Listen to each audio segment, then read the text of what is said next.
Hey everyone. I'm not as dexterous as my daughter, so I don't think I can make comments while I'm actually talking or anything like that. But hopefully I won't drop the phone like I did last time. I've always wanted to be part of a small study group for the Bible, and that is definitely getting much, much harder to do in the world today. And there is a section on Job that I wanted to share, and I was thinking that if we can talk about it in the comments, that'd be really cool. I'm definitely not a pastor, and I definitely make mistakes all the time. So please, if there is something that you would like to correct me on or just talk about so we can explore an idea further, that would be awesome. Thank you for joining. First I wanted to talk about parenting, because as I was thinking about Job and I was reading a little bit about it, parenting is something that I've raised my children, I've raised other people's children to some degree or another for different ages, different lengths of time, things like that. And the thing is, as I go through and I read the Bible, I see so much about parenting, so many ideas and tips and tricks of what needs to be done to raise a child well. And as I was thinking about Job, I was reading, I have several different Bibles, different versions of the Bible and more. And there are different study Bibles that, they have notes at the beginning of the chapter or notes during the verses. And one of them was in the Holman Christian Standard Bible, to understand that God is sovereign and we are not. And so when I think about that, I wrote all these on the description of this post. God knows all about the world while we actually know very little. God is always just, but he does not always explain his justice to us. And God expects us to trust in his character and his sovereignty when the unexplained tragedy strikes us. So, right now, we have so many parents at home with all these children who suddenly cannot go to school, cannot see their friends, cannot celebrate their birthdays, cannot have their birthday parties, and the only people they can go sit down and talk to and complain with are their siblings. And so they go and they sit down and they're like, why is all this tragedy happening to me? I don't understand. It's my birthday. Why aren't my parents letting me have my birthday? And all their siblings are sitting around them and they say different things like, well, maybe you really made them mad. Maybe you messed up. Maybe, and they have all these ideas, but the thing is, they don't know what their parents know. Parents are kind of the rulers of the roost. They say how the home life is gonna be going, what you're having for dinner, and when your chores have to be done, and everything else. And so, God is sovereign and we are not. And that's something that parents go through a lot with their children, explaining, I'm the ruler of this household. You are not. And the kids have to learn to understand. Mom and dad control the household. I don't. And so we look at God knows all about the world while we actually know very little. Well, compare it to our children. The parents know about COVID-19, and maybe the kids know a little bit, maybe they understand a little bit, but do they understand as much as what their parents understand? Do they know the definition of what a pandemic is? Do they know how to avoid one or how scary the beginnings of one can be? Not always. So, a lot of times our children need to accept parents know more about the world and why they cannot go to school and why they cannot have their birthday party right now. So number 3 is God is always just, but he does not always explain his justice to us. That's a tough one. That's like not just COVID-19, but almost every time your kid gets in trouble and they think everything is not fair and is just mean against them all the time for no reason. And as a parent, you know why they're getting in trouble, and you know it's fair, and you know you're being equal. You know that you're buying all the same Christmas presents, spending the same amount of money on the kids, making sure they have the same number and sizes of packages, but somewhere in there they're going to find it unfair. And they're not going to understand what justice that you're choosing to use. And so number 4, God expects us to trust in his character and his sovereignty when an unexplained tragedy strikes us. So if we're using the example of a child whose birthday party has had to be canceled,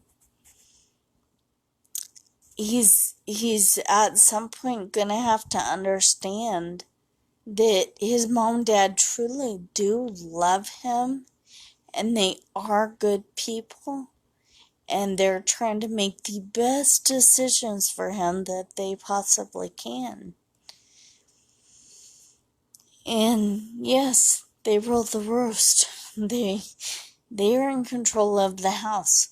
So even when something bad is going on and kids don't understand, then we need to they end up reaching a point where all they can do is trust that they have good parents and that their parents know what to do to take care of them.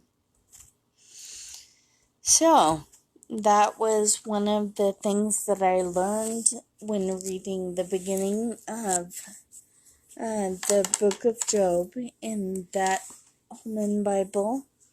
And then I saw a couple of amazing, actually, I find them pretty amazing, spreadsheets.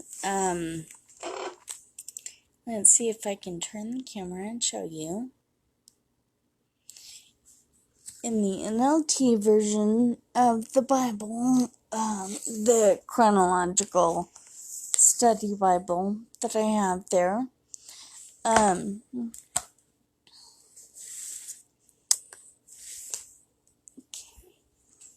let's try and get rid of the shadow here. Okay, so we have, where can wisdom be found? And that one's about, Job's 3 friends, okay? Eliphaz, Bildad, Zophar, and Job. Now, anyone who ever has read any part of Job, they might have a little bit of knowledge about what's happening. But let's see if I can show you actually a breakdown really quick so that you know who these people are and what they're teaching, or what they're saying to Job in this circumstance. Okay, so here we have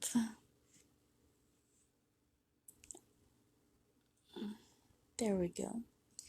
We have a breakdown of what happens in Job.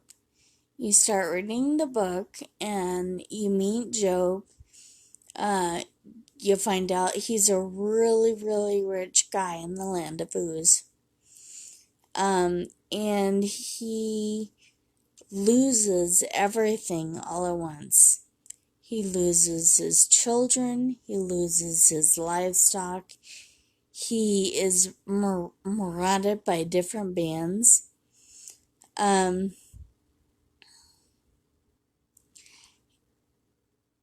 Just suffers horribly. And you're like, holy cow, how can anybody make it through what this man is suffering? And then you get down and you read like the next chapter, because you meet Job in the first part, in the prologue. And still in the prologue, you find out that God has called all of his angels together, and he is talking with Satan, or the adversary, as it is called in Job. And he's saying, look, here's a guy who's amazing. And Satan's like, yeah, of course he's amazing. He's rich. He has all the stuff. He has all these kids. You've given him everything he could ever want. Of course he's amazing and righteous and believes in you. Why wouldn't he? And so God says, okay, you can test him. Don't take his life, don't touch him, don't hurt him, but you can test him.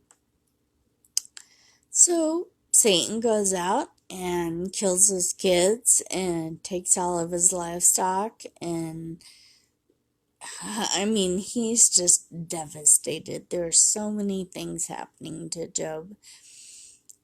And when God calls all of his angels and Satan back together, God's like, look, he was sad, he was hurt, but he did not blame me.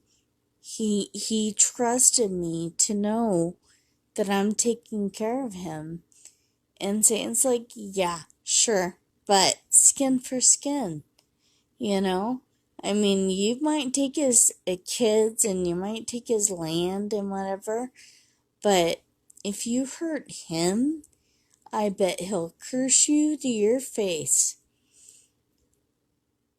And so God says, okay, you can't take his life, but you can go ahead and test him. And so Satan goes to test Job, and he fills him with boils all over his body. And he is just sick and feels horrible.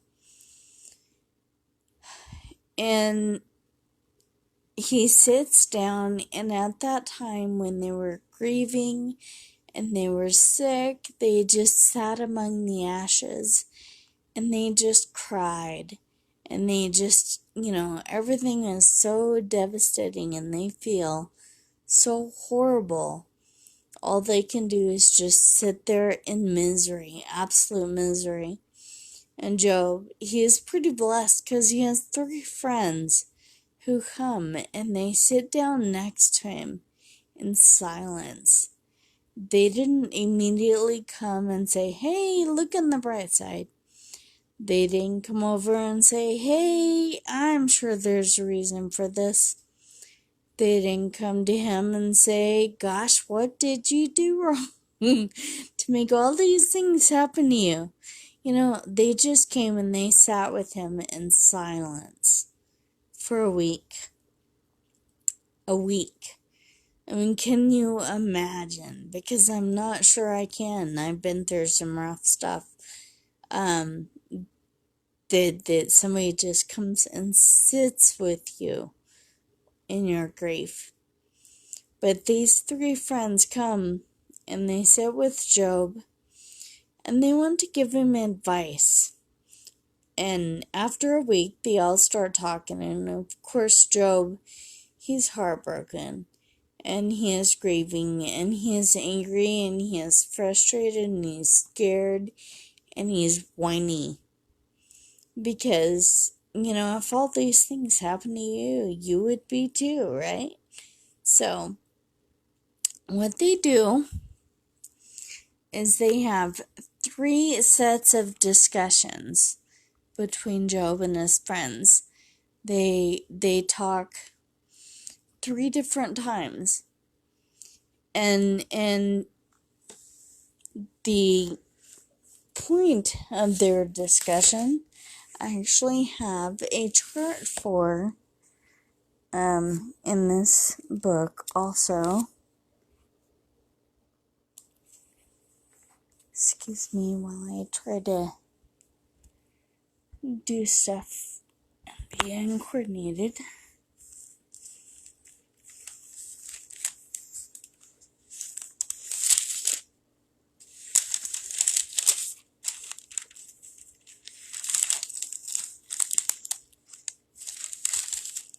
Okay, so we have advice from Job's friends.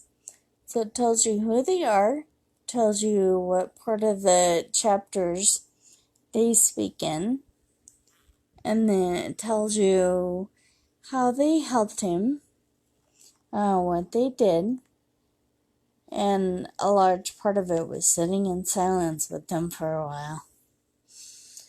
And it also tells you what their reasoning is, and what their advice is, and what Job's response to them is. And then at the end, we get a response from God. Okay? So his 3 friends are Eliphaz the Temanite, Bildad the Shuhite, and Zophar the Naamathite. Okay? So Eliphaz, he's pretty much thinking Job is suffering because he sinned. Somewhere along the line, he did something wrong, and he's getting his just desserts right now. Because at that time, that was the common knowledge that everybody knew all about. Bildad the Shuhite, Bildad thought Job won't admit he sinned, so he's still suffering. You'll get better if you just apologize, repent. Admit what you did wrong, and you'll get better. You'll be fine. And then Zophar, the Naamathite, he says that Job's sin deserves even more suffering than what he's experienced. Well, during all this, their advice, let's see. Eliphaz says, go to God and present your case to him like you have to go to court. Like you deserve to be a defendant right now and be charged, and you're going to be sentenced. Just go to God and present your case. And Bildad says, how long will you go on like this? Those friends who just don't like that you whine too much too long, which, quite honestly, is sometimes me. So, I can't say too much about that, because I know I'm a hypocrite. And then, let's see, we have Zophar. Get rid of your sins. Go through your house, get rid of everything you're doing wrong that you've got that's bringing bad stuff into your life. Job's response. To Eliphaz, he's like, stop assuming I'm guilty. Just quit it. I'm not guilty. I haven't done anything wrong. Quit assuming that I'm guilty. And then Bildad, he says, I will say to God, tell me the charge you are bringing against me. Tell me what I've done wrong. tell me why I'm being punished. And for so far, Job says, I will be proved innocent. Don't be thinking that I deserve even worse than what I've got, because I must have done something wrong. I will be proved innocent. Okay. And then we have, let's see, these three guys are sitting at the city gate, and they're talking back and forth between them, and as they do, a crowd of other men of the village are sitting all around the city gate and listening to them. One of them is Elihu, and Elihu the Buzite. And Elihu the Buzite, he says, well, I'm not going to say much of anything because I'm really young. I didn't want to, but, you guys are not talking right. So he stands up and he confronts Job with the need to be content, even though he didn't know why he was suffering. So he stood up and he said, yeah, you're suffering. Deal with it. Learn to be content with having less than what you did have. Learn to be content. At least you're still alive and breathing. Okay, so let's see. His reasoning is God is using suffering to mold and train Job.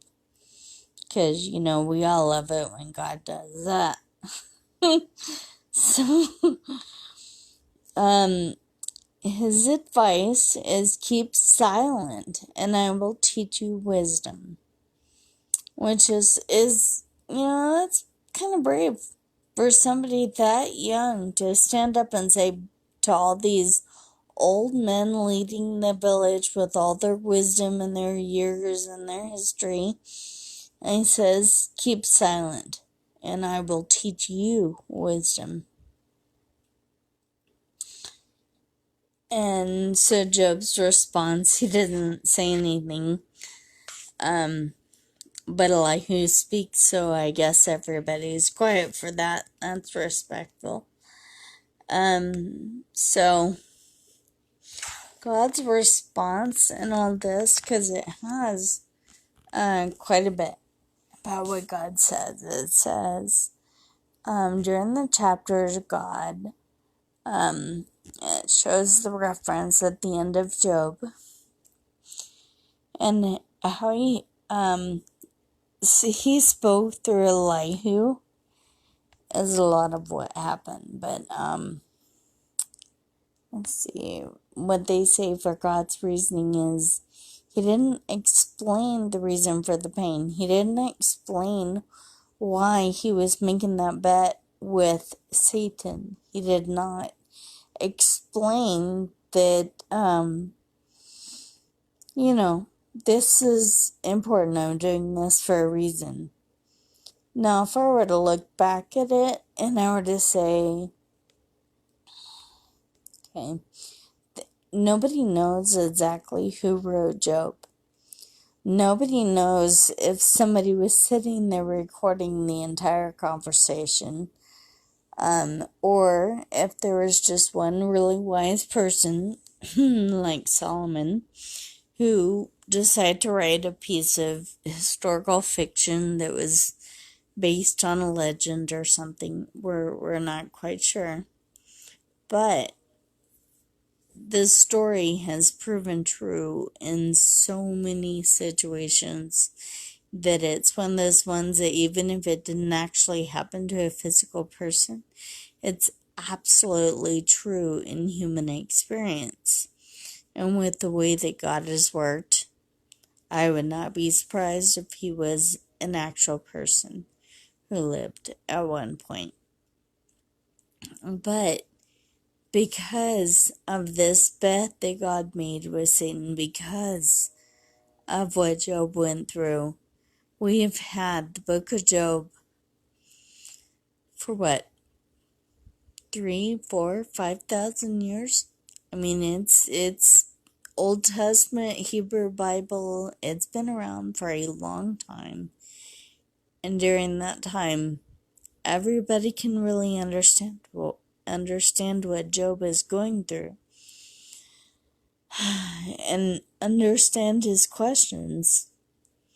So let's see. God says, "Do you still want to argue with the Almighty?" Which is kind of funny because I had no idea that God actually has in the Bible. He tells him to man up, and that cracks me up every time I read it, because it makes me think of all the times that I'm whining and I'm just, God, why? God, why? And then I read, prepare yourself like a man. I will ask questions and you will answer me. I'm like, oh, God just told me to man up. So let's see. Job's response to God. I was talking about things I did not understand. So, God's response was God rebukes Job's friends. And then God does not directly address Elihu at all. But he talks it through with Job. So, this is absolutely something that we can read through at a different time together or read it through on our own. But I was kind of thinking, at the very least, because I really like to read scripture, then it's not just me talking about whatever I think I know. But if we can read a few chapters after Job's friends, let's see, there's Elihu rebukes Job's friends. And that would make it 10 chapters. And I have no idea if you want to hear me read them, but I would like to read them. And luckily, they're not that long. So, let's see. Elihu rebukes Job's 3 friends. So these 3 men ceased to answer Job because he was righteous in his own eyes. Which I guess would be the fault with Job. That, he thinks he's totally innocent. He thinks he's done everything right. And so he's not accepting any blame whatsoever. Then Elihu, the son of Barachel, the Buzite, of the family of Ram, burned with anger. He burned with anger at Job because he justified himself rather than God. He burned with anger at Job's 3 friends because they had found no answer. Although they had declared Job to be in the wrong, now Elihu waited to speak to Job because they were older than he. And when Elihu saw that there was no answer in the mouth of these 3 men, he burned with anger. And Elihu, the son of Barachel, the Buzite, answered and said, I am young in years, and you are aged. Therefore I was timid and afraid to declare my opinion to you. I said, let days speak, and many years teach wisdom. But it is the spirit in man, the breath of the Almighty, that makes him understand.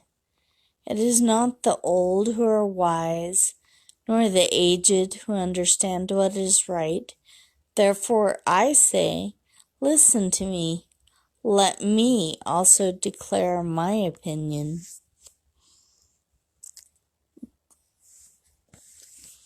Behold, I waited for your words. I listened for your wise sayings while you searched out what to say. I gave my attention, and behold, there was none among you who refuted Job. Let me adjust this. Sorry. There we go. Okay. Or who answered his words. Beware lest you say, we have found wisdom. God may vanquish him, not a man. He has directed his words against me. Or he has not directed his words against me, and I will not answer him with your speeches. They are dismayed. They answer no more. They have not a word to say. And shall I wait because they do not speak? Because they stand there and answer no more? I also will answer with my share. I also will declare my opinion. For I am full of words. The spirit within me constrains me. Behold, my belly is like wine that has no vent, like new wineskins ready to burst. I must speak that I may find relief. I must open my lips and answer. I will not show partiality to any man or use flattery toward any person, for I do not know how to flatter, else my Maker would soon take me away. So first Elihu rebukes Job. But now hear my speech, O Job, and listen to all my words. Behold, I open my mouth. The tongue in my mouth speaks. My words declare the uprightness of my heart. What my lips know, they speak sincerely.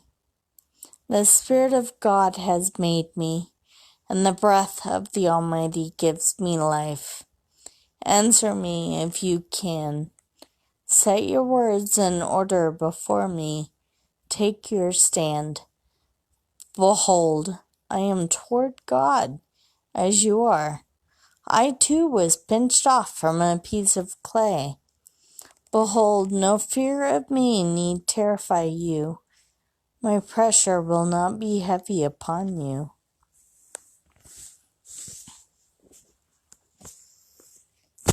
Sorry, I keep adjusting this. Trying to make sure that I'm not blocking my ability to see. Okay. Surely you have spoken in my ears, and I have heard the sound of your words.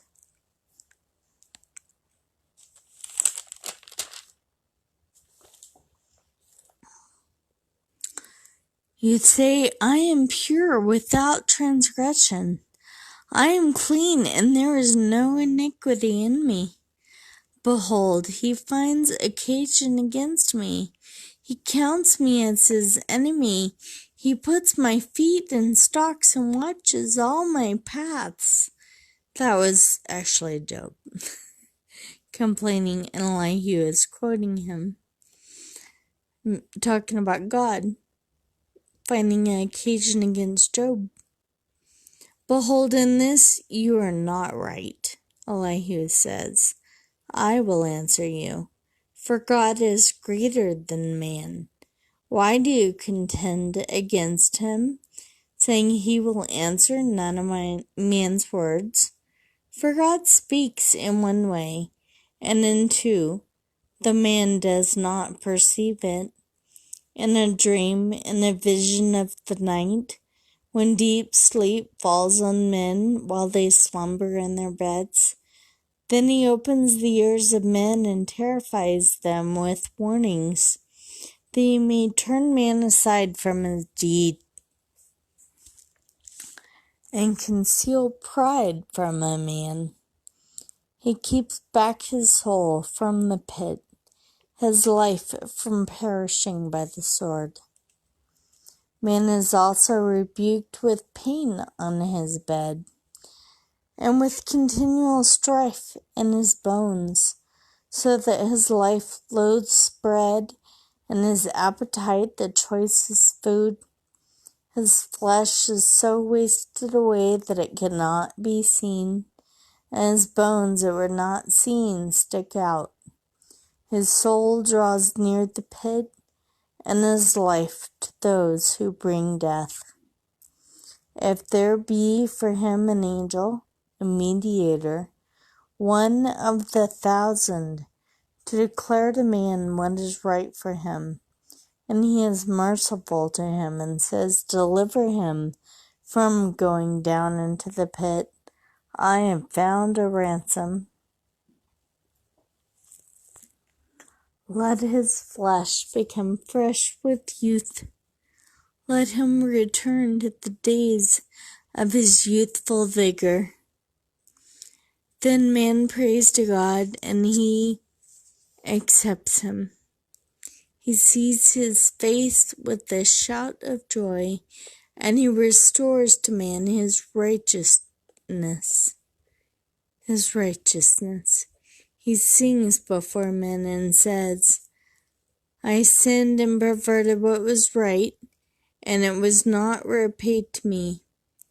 He has redeemed my soul from going down into the pit, and my life shall look upon the light. And that is Jesus, by the way, right there in Job. He's our mediator between God and man. He is the one who speaks for us and saves us, redeems us. Behold, God does all these things. Let's see. Let me move it closer here. Behold, God does all these things twice, 3 times with the man, to bring back his soul from the pit, that he may be lighted with the light of life. Pay attention, O Job. Listen to me. Be silent, and I will speak. If you have any words, answer me. Speak, for I desire to justify you. If not, listen to me. Be silent, and I will teach you wisdom. Elihu asserts God's justice. Then Elihu answered and said, "Hear my words, you wise men, and give ear to me, you who know. For the ear tests words, as the palate tastes food." So, the ear tests the words the way your tongue tastes your food.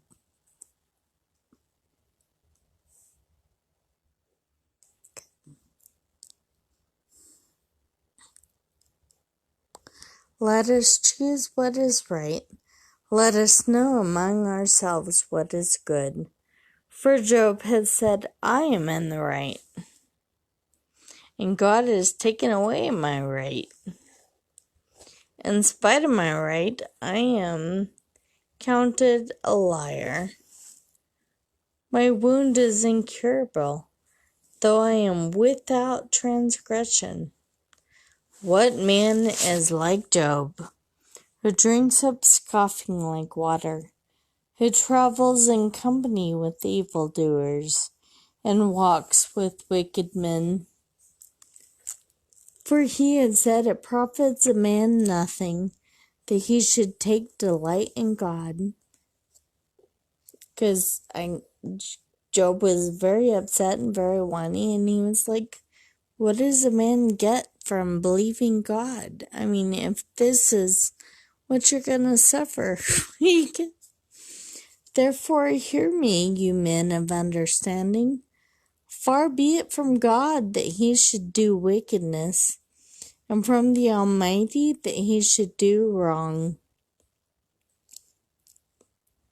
For according to the work of a man he will repay him, and according to his ways he will make it befall him. Of a truth, God will not do wickedly, and the Almighty will not pervert justice.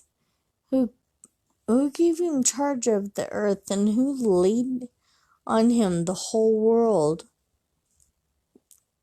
If he should set his heart to it and gather to himself his spirit and his breath, all flesh would perish together, and man would return to dust.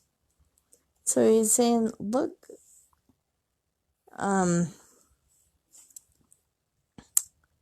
who gave him charge of the earth? Nobody did, because God is God. He has charge of the earth. And he's the one who gave us life by breathing it into us. And if he wanted to, he could always just suck his breath back in and everybody would die. So he's saying, pay attention. He's not going to pervert justice, and he's not going to do bad stuff just because. If you have understanding, hear this.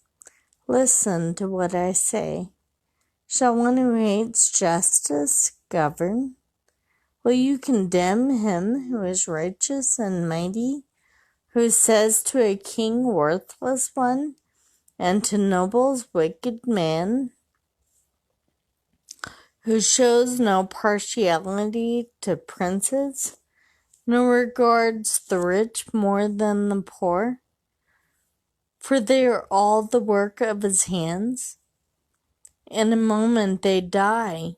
At midnight the people are shaken and pass away, and the mighty are taken by no human hand. For his eyes are on the ways of a man, and he sees all his steps. There is no gloom or deep darkness where evildoers may hide themselves.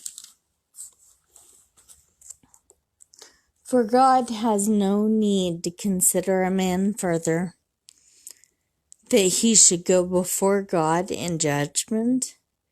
He shatters the mighty without investigation and sets others in their place, because he already knows.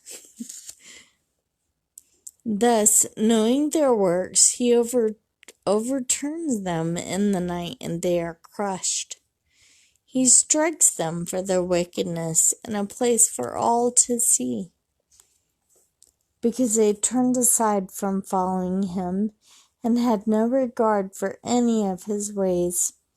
So they caused the cry of the poor to come to him, and he heard the cry of the afflicted. When he is quiet, who can condemn?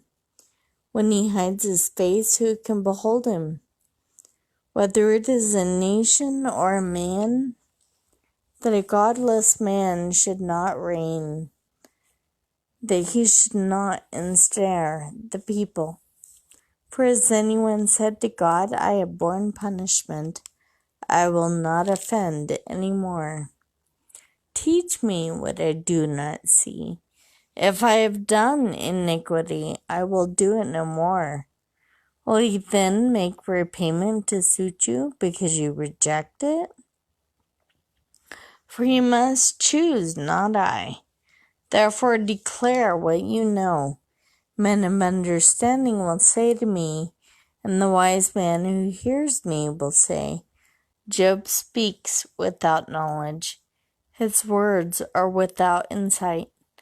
With it Job were tried to the end, because he answers like a wicked man. For he adds rebellion to his sin. He claps his hands among us, and multiplies his words against God.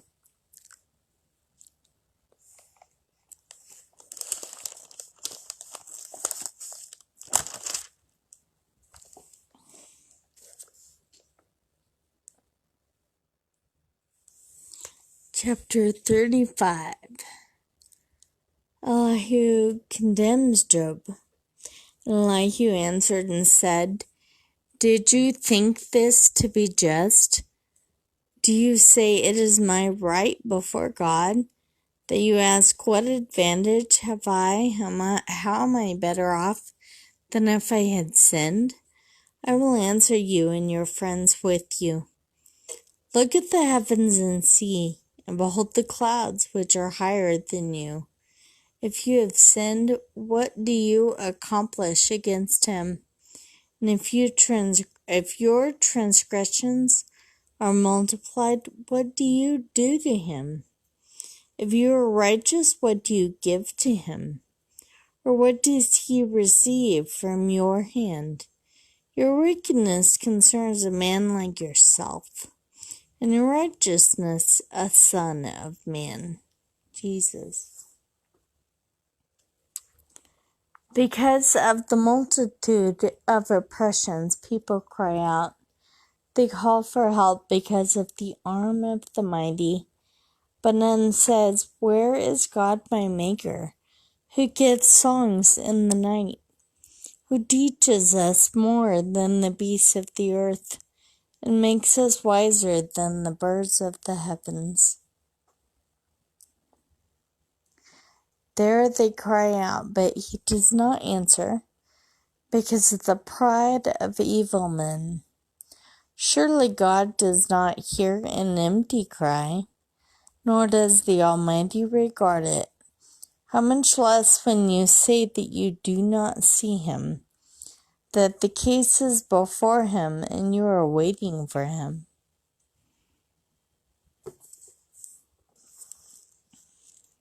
And now, because his anger does not punish, and he does not take much more of transgression, Job opens his mouth in empty talk. He multiplies his words without knowledge. Elihu extols God's greatness. And Elihu continued and said, bear with me a little, and I will show you, for I have yet something to say on God's behalf. I will get my knowledge from afar and ascribe righteousness to my Maker. For truly my words are not false. One who is perfect in knowledge is with you. Behold, God is mighty and does not despise any. He is mighty in strength of understanding. He does not keep the wicked alive, but gives afflicted their right. He does not withdraw his eyes from the righteous, but with kings on the throne he sets them forever, and they are exalted. And if they are bound in chains and caught in the cords of affliction, then he declares to them their work and their transgressions, that they are behaving arrogantly. He opens their ears to instruction and commands that they return from iniquity. They return from iniquity. If they listen and serve him, they complete their days in prosperity and their years in pleasantness. But if they do not listen, they perish by the sword and die without knowledge. The godless in heart cherish anger. They do not cry for help when he binds them. They die in youth, and their life ends among the cult prostitutes. He delivers the afflicted by their affliction, and opens their ears by adversity. He also lured you out of distress into a broad place where there was no cramping, and what was set on your table was full of fatness. But you are full of judgment on the wicked. Judgment and justice seize you. Beware lest wrath entice you into scoffing, and let not the greatness of the ransom turn you aside. Will you cry for help? Will your cry for help avail to keep you from distress? or all the forces of your strength? Do not long for the night when people vanish in their place. Take care, do not turn to iniquity, for this you have chosen rather than affliction. Behold, God is exalted in his power. Who is a teacher like him? Who has prescribed for him his way? Or who can say what you have done wrong? So you can tell God he's doing wrong. I feel like I want to read over that personally again, because as it talks about letting your anger get in the way of what you could be learning, and letting yourself go off in the wrong directions, turning to iniquity instead of accepting your affliction as something to learn from. Let's see. Okay. Remember to extol his work, of which men have sung. All mankind has looked on it. Man beholds it from afar. Behold, God is great, and we know him not. The number of his years is unsearchable, for he draws up the drops of water. They distill his mist in the rain, which the skies pour down, and drops on mankind abundantly.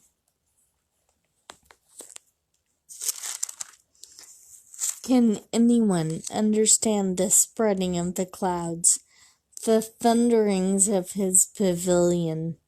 Behold, he scatters his lightning about him, and he covers the roots of the sea.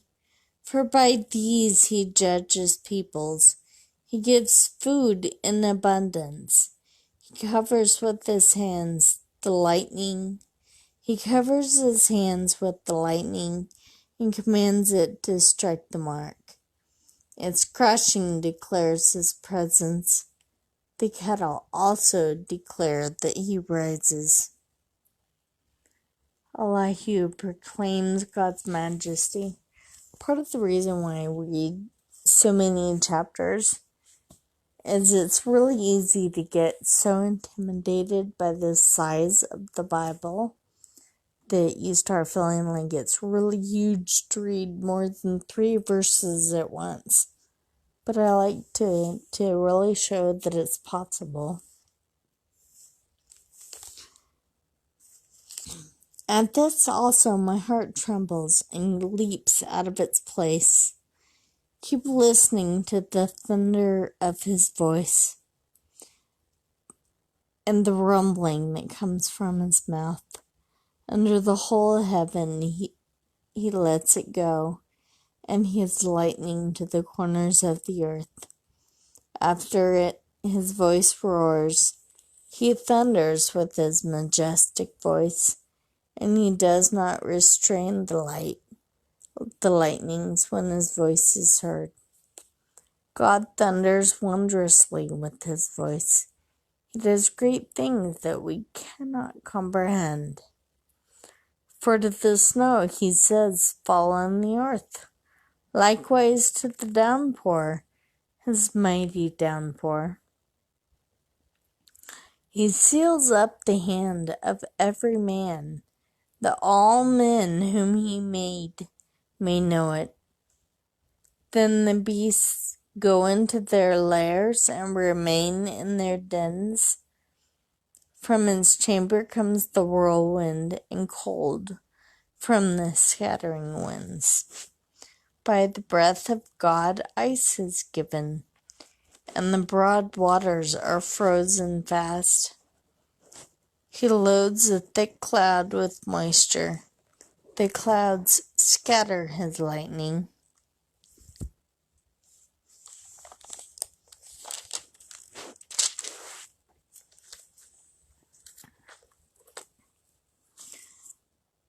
They turn around and around by his guidance and accomplish all that he commands them on the face of the habitable world. whether for correction or for his land or for love. He causes it to happen. Hear this, O Job, stop and consider the wondrous works of God. Do you know how God lays his command upon them and causes the lightning of his cloud to shine? Do you know the balancings of the clouds and the wondrous works of him who is perfect in knowledge? You whose garments are hot when the earth is still because of the south wind. Can you, like him, spread out the skies, hard as a cast metal mirror? Teach us what we shall say to him. We cannot draw up our case because of darkness. Shall it be told him that I would speak? Did a man ever wish that he would be swallowed up? And now no one looks on the light when it is bright in the skies, when the wind is past and cleared them. Out of the north comes golden splendor. God is clothed with awesome majesty. The Almighty, we cannot find him. He is great in power, justice, and abundant righteousness. He will not violate. Therefore men fear him. He does not regard any who are wise in their own conceit.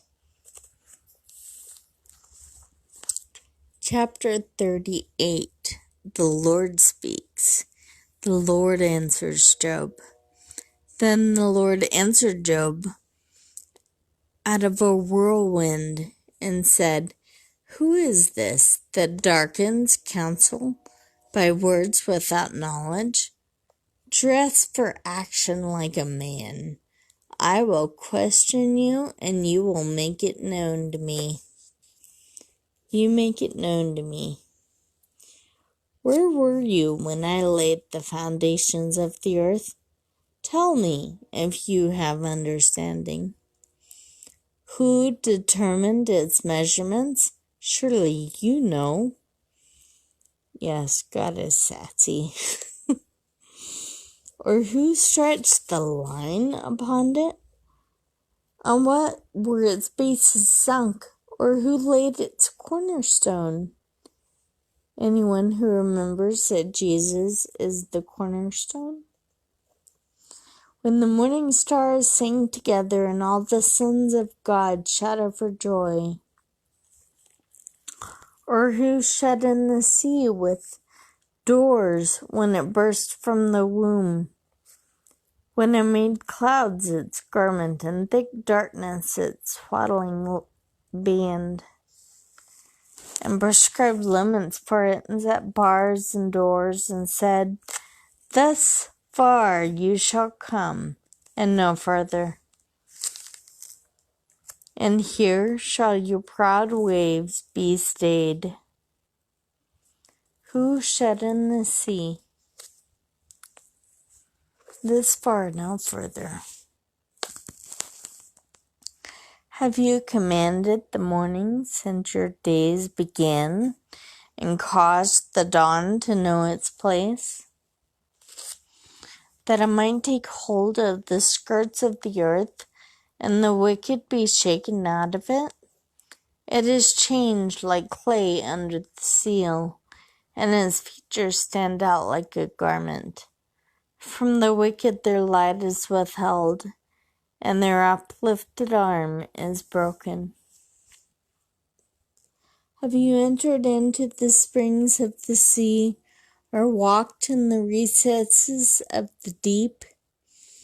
Have the gates of death been revealed to you, or have you seen the gates of deep darkness? Have you comprehended the expanse of the earth? Declare, if you know all this. Where is the way to the dwelling of light? Where is the place of darkness, that you may take it to its territory, and that you may discern the paths to its home? You know, for you were born then, and the number of your days is great. Yes, God has sarcasm. Have you entered the storehouses of the snow?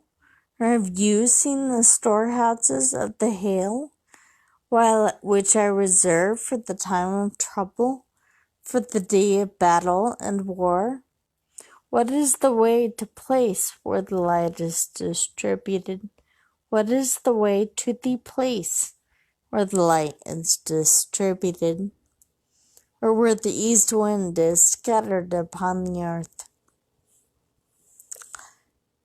Who has cleft a channel for the torrents of rain, and a way for the thunderbolt, to bring rain on a land where no man is, on the desert in which there to bring rain on a land where no man is, on the desert in which there is no man, to satisfy the waste and desolate land, and to make the ground sprout with grass? Has the rain a father, or who has begotten the drops of dew? From whose womb did the ice come forth, and who has given birth to the frost of heaven? The waters become hard like stone, and the face of the deep is frozen. Can you bind the chains of the Pleiades, or loose the cords of Orion? Can you lead forth the Mazzaroth in their season, or can you guide the bear with his children? Do you know the ordinances of the heavens? Can you establish their rule on the earth? Can you lift up your voice to the clouds, that a flood of waters may cover you? Can you send forth lightnings, that they may go and say to you, "Here we are"? Who has put wisdom in the inward parts, or given understanding to the mind? Who can number the clouds by wisdom, or who can lift the water skins of the heavens? When the dust runs into a mass, and the clods stick fast together, can you hunt the prey for the lion, or satisfy the appetite of the young lions? When they crouch in their dens, or lie in wait in their thicket? Who provides for the raven its prey, when its young ones cry to God for help, and wander about for lack of food? 39. Do you know when the mountain goat gives birth? Do you observe the calving of the does? Can you number the months that they fulfill? And do you know the time?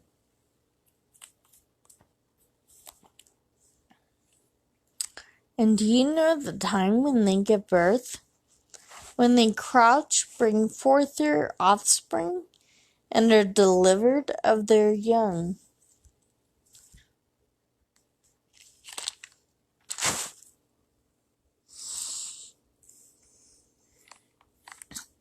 Their young ones become strong.